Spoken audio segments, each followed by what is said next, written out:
पैसे की साइकोलॉजी समझना सिर्फ नंबर या इन्वेस्टमेंट की बात नहीं है।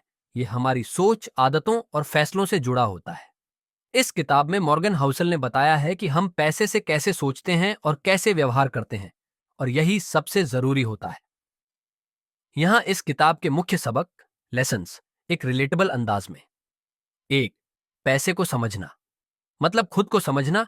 हर इंसान की फाइनेंशियल जर्नी अलग होती है। किसी ने गरीबी देखी है, किसी ने अमीरी, इसीलिए सबकी सोच भी अलग होती है। अगर कोई शेयर में पैसा लगाता है और कोई नहीं, इसका मतलब ये नहीं कि कोई सही या गलत है। सबका एक्सपीरियंस अलग है। जैसे कोई बाढ़ झेल चुका हो तो वो हमेशा छत पर स्टोर बना के रखेगा। वही सोच पैसा संभालने में भी होती है।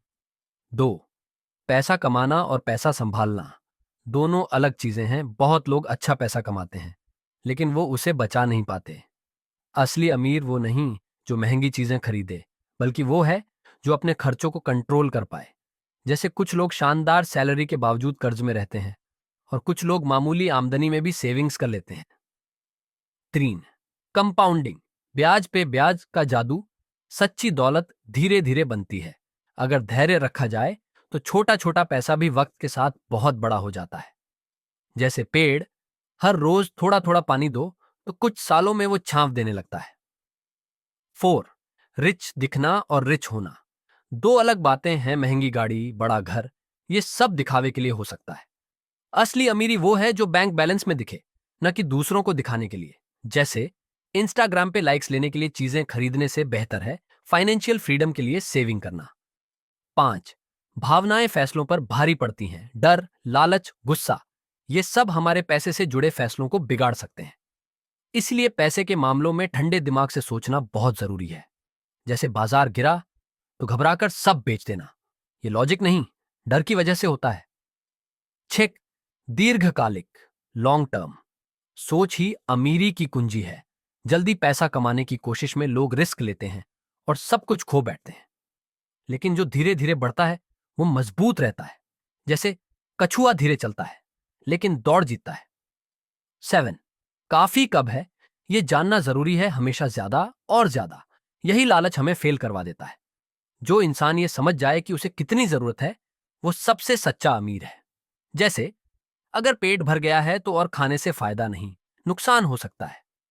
अंत में पैसा सिर्फ साधन है, मंजिल नहीं। पैसा कमाना जरूरी है, लेकिन उससे ज्यादा जरूरी है शांति, आजादी और संतोष। अगर पैसा आपको बेचैन कर रहा है तो सोच बदलने की जरूरत है। निचोड़, टेक अवे, अमीर बनने की असली शुरुआत बैंक अकाउंट से नहीं बल्कि सोच से होती है। द साइकोलॉजी ऑफ मनी हमें सिखाती है कि पैसे को समझना केवल कमाई, खर्च या इन्वेस्टमेंट तक सीमित नहीं है, बल्कि ये हमारी सोच, आदतों और इमोशंस से गहराई से जुड़ा हुआ है। हर इंसान पैसे को अपने अनुभवों के आधार पर देखता है, इसलिए फाइनेंशियल फैसले भी अलग अलग होते हैं। कोई शेयर बाजार से डरता है तो कोई उसमें अवसर देखता है। दोनों का नजरिया उनके बीते अनुभवों से बना होता है। लेखक बताते हैं कि पैसा कमाना और उसे बचा पाना दो बहुत अलग चीजें हैं। अक्सर लोग ऊंची सैलरी कमाकर भी कर्ज में डूबे रहते हैं, जबकि कुछ लोग साधारण आमदनी से भी भविष्य के लिए अच्छी बचत कर लेते हैं। किताब में यह भी बताया गया है कि असली अमीरी दिखावे से नहीं, बल्कि सादगी, संयम और धैर्य से आती है।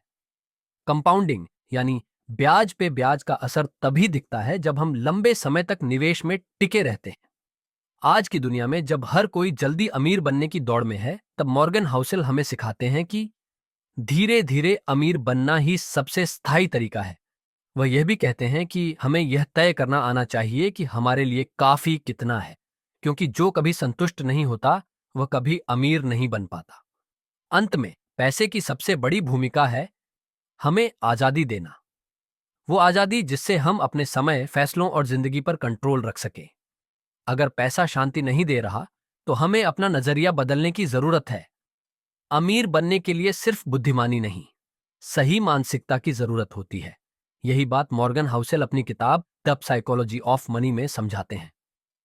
ये किताब हमें बताती है कि पैसा सिर्फ कमाने और खर्च करने की चीज नहीं, बल्कि ये एक भावनात्मक खेल है। कई बार हम तर्क नहीं बल्कि इमोशंस के हिसाब से पैसे से जुड़े फैसले लेते हैं, जैसे डर के मारे निवेश बेच देना या लालच में आकर रिस्की स्टॉक्स में पैसा लगा देना।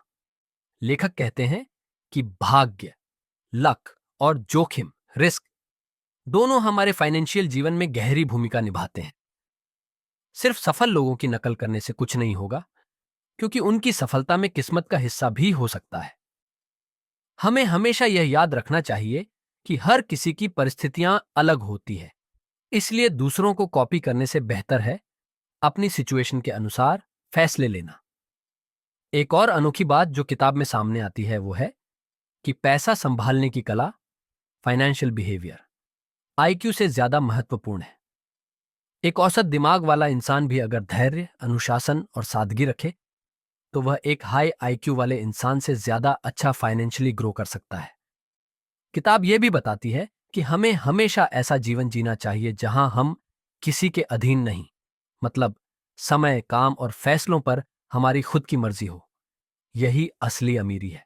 हम पैसे के लिए भागते हैं, सोचते हैं कि एक दिन बहुत पैसा हो जाएगा तो जिंदगी आसान हो जाएगी। लेकिन मॉर्गन हाउसेल की किताब द साइकोलॉजी ऑफ मनी हमें बताती है कि असल खेल पैसे का नहीं, हमारी सोच का है। एक आदमी जिसने करोड़ों कमाए लेकिन लालच में सब खो दिया, और एक छोटा क्लर्क जिसने मामूली तनख्वाह में सेविंग करके रिटायरमेंट तक एक अच्छा फंड बना लिया। किताब में ऐसे कई उदाहरण हैं जो दिखाते हैं कि पैसा रखना और पैसा समझना दो अलग चीजें हैं।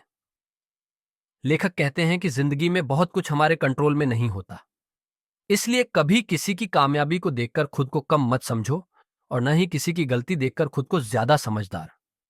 कई बार लोगों की सफलता उनके टैलेंट से कम और समय व किस्मत से ज्यादा जुड़ी होती है। हमें सीखना चाहिए कि जिंदगी में थोड़ा मार्जिन ऑफ सेफ्टी यानी बैकअप रखना जरूरी है। सब कुछ प्लान के मुताबिक नहीं चलेगा, इसलिए निवेश और बचत करते वक्त हमेशा बुरा वक्त सोचकर ही फैसला लेना चाहिए। किताब कहती है कि पैसा आपको सिर्फ तभी फायदा देगा जब आप उससे शांति और आजादी खरीद सको। अगर पैसा होते हुए भी आप हर दिन स्ट्रेस में हो, दूसरों से तुलना कर रहे हो या अपने फैसले खुद नहीं ले पा रहे, तो वो पैसा किस काम का? सीख, पैसे से जुड़ी सबसे बड़ी समझ ये है कि आपको कितना चाहिए और क्यों चाहिए। जब ये साफ हो जाए तब असली अमीरी शुरू होती है। द साइकोलॉजी ऑफ मनी हमें यह सिखाती है कि पैसा एक संख्या नहीं बल्कि एक भावना है। हम सोचते हैं कि अमीरी का मतलब है ज्यादा पैसा, बड़ी गाड़ी, महंगा घर।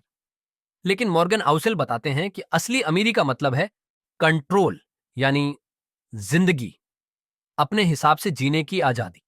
किताब में बताया गया है कि लोग अक्सर ये भूल जाते हैं कि पैसा संभालना एक मानसिक खेल है और इसमें भावनाएं जैसे डर, लालच, अहंकार और दिखावा बड़ी भूमिका निभाते हैं। एक इंसान अगर ज्यादा खर्च नहीं करता, सादा जीवन जीता है और धैर्य से निवेश करता है, तो वो लंबी रेस का घोड़ा होता है। वहीं जो हर समय तेजी से अमीर बनने की दौड़ में लगा रहता है, वो अक्सर उलझ जाता है। एक दिलचस्प बात यह है कि किताब हमें अनिश्चितता, अनसर्टेनिटी को अपनाने की सलाह देती है। सब कुछ हमेशा हमारे प्लान के मुताबिक नहीं होगा। शेयर मार्केट, नौकरी, जीवन, सब में उतार चढ़ाव होंगे। इसलिए फाइनेंशियल फैसले लेते समय हमेशा थोड़ी लचीलापन, फ्लेक्सिबिलिटी रखना जरूरी है। मॉर्गन बताते हैं कि पैसा आपको वो चीज दिला सकता है जो दुनिया में सबसे कीमती है, समय पर अधिकार। जब आप ये तय कर पाते हैं कि कब, कहां और कैसे काम करना है, तो आप सच में अमीर हो जाते हैं, चाहे आपके बैंक में कितने भी जीरो हों। अंत में, पैसा कमाने से ज्यादा जरूरी है पैसा समझना, और समझदारी वहीं शुरू होती है जहां आप अपने मन और लालच को कंट्रोल करना सीखते हैं।